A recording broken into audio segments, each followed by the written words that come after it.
Evinda kenapa? Izin. Evinda. Ya, Febri, Ike, Robi, Hoirotul, Fakri, Arif.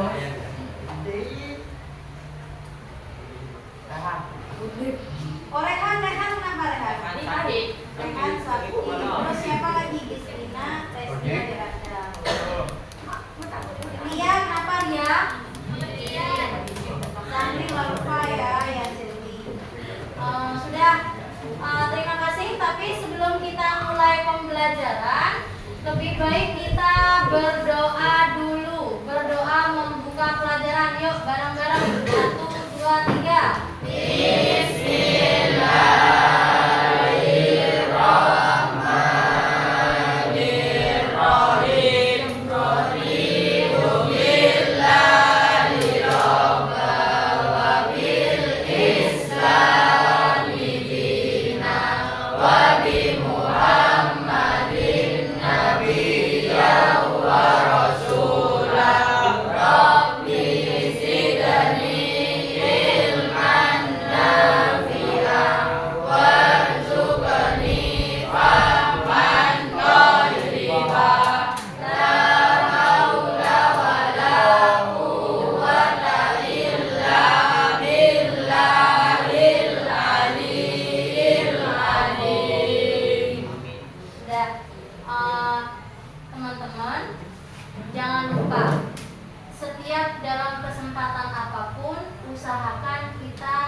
Perlindungan dan bantuan dari Allah ya.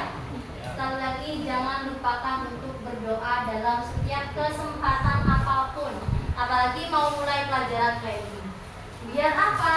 Biar seharian ini yang mau kita terima pelajarannya bisa masuk dan barokah untuk kita. Amin. Jadi sekali lagi jangan lupa berdoa ya. Berdoa pengen naik kelas ya, bisa naik Pajero nanti, amin. Bisa punya rumah besar misalkan, apa itu kalian punya hajat, harus senantiasa jangan lupa kepada Tuhan kita. Ya harus berdoa. Dan selanjutnya ini saya akan menyampaikan capaian pembelajaran kita beserta tujuan pembelajaran kita pada hari ini. Capaian pembelajaran, peserta didik mampu mengikuti pembelajaran secara aktif sejak awal hingga akhir. Jadi gak ada ceritanya yang bolos-bolos nanti ya. Jadi dari awal pelajaran jam pertama sampai kita nanti selesai, harus semuanya yang hadir ini harus tetap diam di tempat. Ya. Yang kedua, menunjukkan kesiapan belajar. Kira-kira sebelum kita lanjut, siap belajar apa enggak? Siap ya? Ya, tujuan kita sekolah ke sini untuk mencari uang. Uang saku. Iya, Bu. Ya, tujuan kita yang pertama dan utama mencari ilmu. Yang ketiga, menyimpulkan materi pembelajaran secara mandiri ataupun bersama guru. Jadi nanti kita bakal menyimpulkan kesimpulan yang telah kita pelajari selama 1 jam pelajaran. Ya. Dan yang terakhir, capaian pembelajaran merefleksikan pengalaman belajar yang telah dilakukan. Jadi yang telah kita terima di bangku sekolah diharapkan pada nantinya ketika kita sudah terjun ke masyarakat, kita sudah pulang dari sekolah, kita bisa menerapkan apa yang kita terima dari sekolah. Jadi kita terapkan yang baik, apa yang kita pelajari dengan baik di sekolah. Itu capaian pembelajarannya ya. Selanjutnya tujuan pembelajarannya, yang pertama menjelaskan inti materi yang dipelajari. Jadi bisa membuat kesimpulan. Kira-kira setelah disampaikan materi oleh guru bisa nangkep gak? Kalau bisa nangkep berarti bisa memberikan kesimpulan. tidak bisa memberikan kesimpulan, berarti kemungkinan masih ada yang janggal, masih ada yang tidak dipahami. Ya. Tujuan pembelajaran yang kedua, menjawab pertanyaan apersepsi dengan baik. Jadi sebentar lagi saya akan memberikan pertanyaan-pertanyaan pemantik dan apersepsi, ya. Yang ketiga, menyampaikan kesimpulan pembelajaran secara lisan, dan terakhir mengemukakan refleksi singkat terhadap pembelajaran. Sudah ya? Ya. Sudah. Selanjutnya ini saya ada pertanyaan pemantik. Jadi sebelum kita mulai pembelajaran, alangkah baiknya kalau saya memberikan pertanyaan pemantik dulu.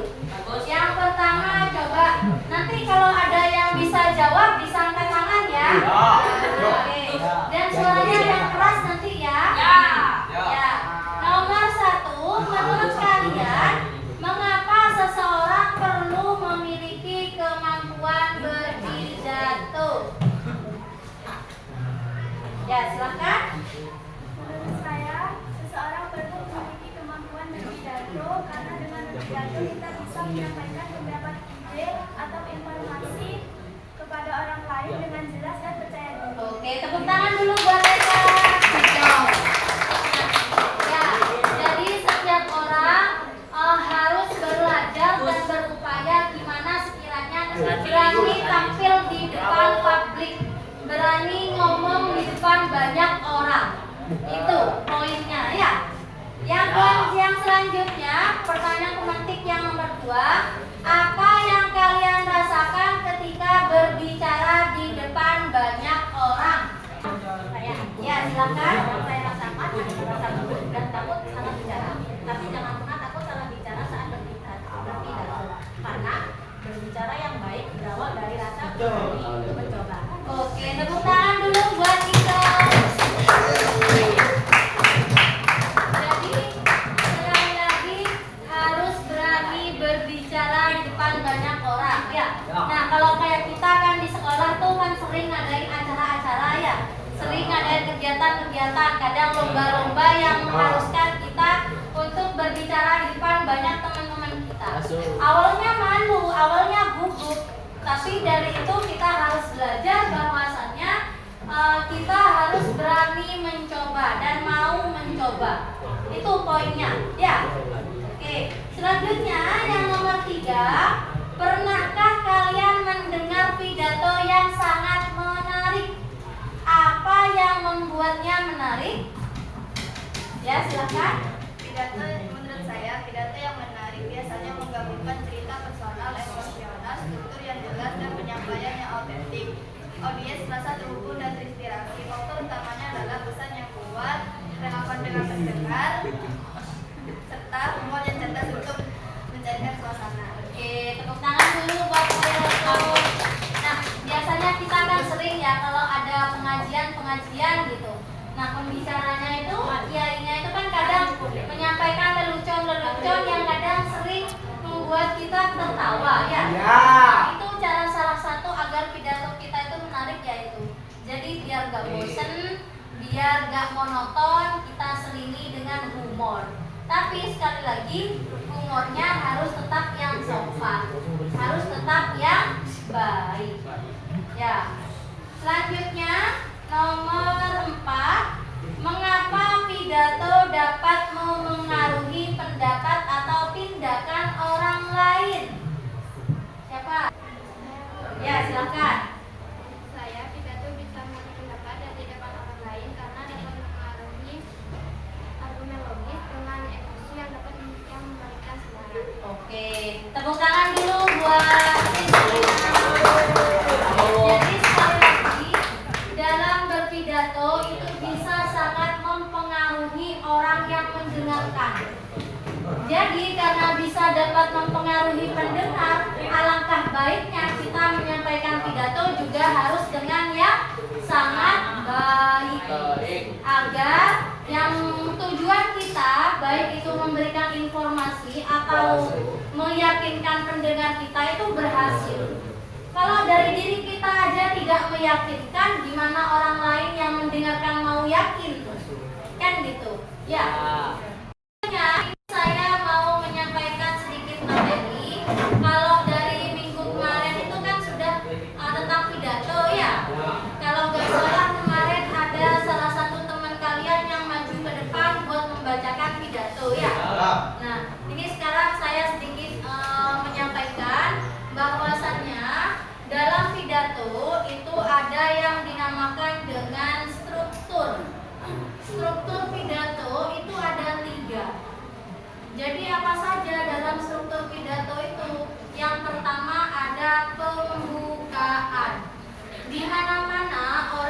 pidato itu wajib mengucapkan salam. Nah, salam itu juga termasuk bagian dari pembukaan. Ya. Dan yang kedua, setelah salam biasanya kita juga menyampaikan salam penghormatan. Yang terhormat Bapak Presiden Republik Indonesia misalkan. Nah, itu kan ucapan penghormatan. Ya, ucapan penghormatan itu juga termasuk dari bagian pembukaan dalam pidato. Dan setelah pembukaan pastinya ada isi. Namanya pidato itu ya ada materi yang ingin kita sampaikan. Baik itu materinya hanya sekedar informasi atau bahkan untuk mempengaruhi. Jadi sekali lagi tujuan pidato itu kan mempengaruhi, juga bisa salah satunya mempengaruhi pendengar. Agar apa? Agar pendengar itu mau mempercayai, mau meyakini dan mau melakukan apa yang kita katakan, apa yang kita sampaikan dalam berpidato. Jadi sekali lagi isi yang jangan sampai lupa. Jadi yang pertama ada pembukaan, ada isi, dan terakhir ada penutup. Jangan moro-moro menyampaikan salam, menyampaikan isi dalam pidato, tiba-tiba langsung kabur. Gak bisa, gak boleh. Harus tetap ada penutupnya. Penutupnya itu bisa ungkapan maaf dan terima kasih, dan terakhir salam penutup. Itu struktur teks pidato yang baik. Nah, kalau gak ada tiga struktur tadi, berarti tidak bisa dikatakan sebagai pidato yang baik. Berarti apa? Pidatonya cacat. Karena kenapa? Karena tidak ada struktur yang jelas. Strukturnya amburadul. Jadi seperti itu. Sekarang berarti kita sudah beralih ke penutup ya. Sebentar lagi jamnya kita sudah mau habis pelajaran bahasa Indonesia. Tapi sebelum saya tutup, alangkah baiknya kita membuat kesimpulan tentang apa yang kita pelajari hari ini. Jadi coba saya mau dari salah satu dari kalian ada yang menyimpulkan tentang materi kita hari ini. Ada? Ya, silakan Andreas. Jadi ini Bu, kesimpulannya ada struktur 3, yaitu pembukaan, isi, dan penutup.